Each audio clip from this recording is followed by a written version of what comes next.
Oxygène, on poursuit donc notre émission spéciale à l'occasion du salon Mountain Planet. Chantal Améhoud, vice-présidente de la région Sud Provence-Alpes-Côte d'Azur et présidente du comité des massifs est avec nous. Bonjour. Bonjour. Alors première question, quel est le rôle de ce comité des massifs ? Alors le comité de massif est une instance qui permet aux Alpes du Nord et aux Alpes du Sud, et donc aux deux régions également, de pouvoir mettre avec les services de l'État, puisque donc c'est présidé par un préfet coordonnateur qui se trouve être la préfète des Hautes-Alpes, de façon à ce qu'il y ait une logique de partage sur l'ensemble des politiques qui sont menées, sur des grandes orientations, des grands enjeux. Les grands enjeux sont assortis de financements croisés, État-région, auxquels peuvent adhérer également les départements et de l'argent également de l'Europe. Voilà, donc c'est une instance de concertation également avec toute une série de commissions tourisme, la commission UTN, création d'unités touristiques nouvelles, d'autres commissions également qui permettent à l'ensemble des élus ou de socioprofessionnels qui font partie également de la commission permanente, puisqu'il y a plusieurs collèges, de pouvoir apporter leur contribution, leurs compétences sur des sujets qui sont des sujets d'actualité, d'aménagement du territoire, d'aménagement de la montagne. Voilà en gros le rôle d'une façon très très synthétique du comité de massif. Alors en tant que présidente, quels sont justement vos objectifs à la tête de ce comité ?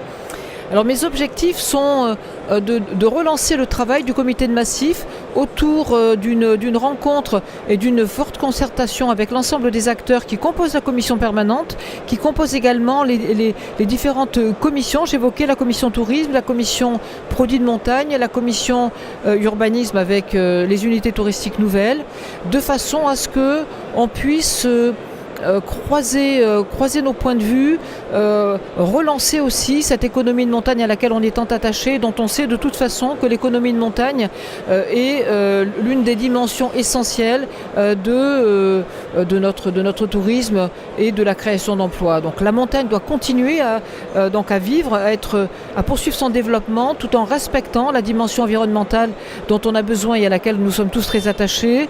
Voilà, donc c'est aussi ces grands enjeux créés de nouvelles propositions pour qu'on permette à la montagne, là aussi, de trouver dans un second souffle de nouvelles initiatives qui permettent à la fois aux populations locales mais également aux populations touristiques de se dire qu'au fond, la montagne, c'est un bel enjeu de développement, c'est un bel endroit pour vivre et c'est un bel endroit pour créer son activité. Alors on va évoquer à présent la région Sud Provence-Alpes-Côte d'Azur, sous la présidence de Christian Estrosi tout d'abord, puis en continuité avec Renaud Muselier. La région a souhaité investir pour nos territoires de montagne avec un grand plan. Où en sommes-nous de ce plan montagne ?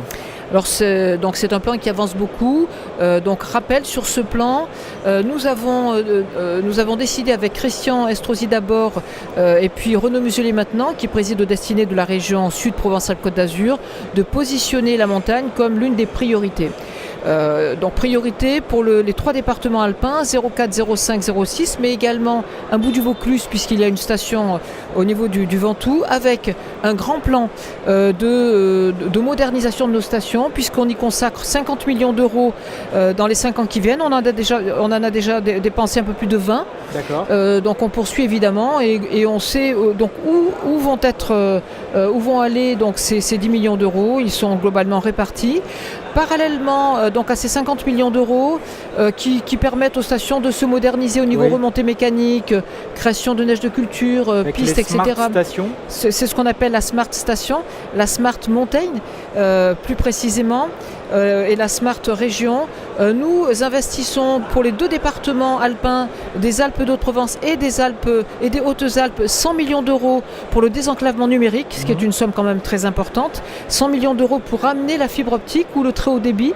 Donc ça n'est pas rien. Là c'est aussi une façon de permettre à notre montagne et à nos stations de rentrer vraiment dans une ère nouvelle de modernisation, d'attractivité. C'est la raison pour laquelle on l'appelle la Smart la Smart Mountain.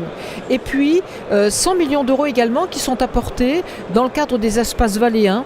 Dans ces espaces valléens, 50 millions d'euros sont aussi apportés par les régions à travers les contrats régionaux d'équilibre du territoire, mais surtout les espaces valléens, une belle dynamique qui permet aussi de travailler de façon coordonnée et cohérente sur les espaces valléens pour non pas avoir 50 dossiers identiques dans une ou deux vallées de proximité, mais bien quelques dossiers structurants qui permettent là aussi à ces vallées et à ce massif de la montagne de se développer dans de bonnes conditions.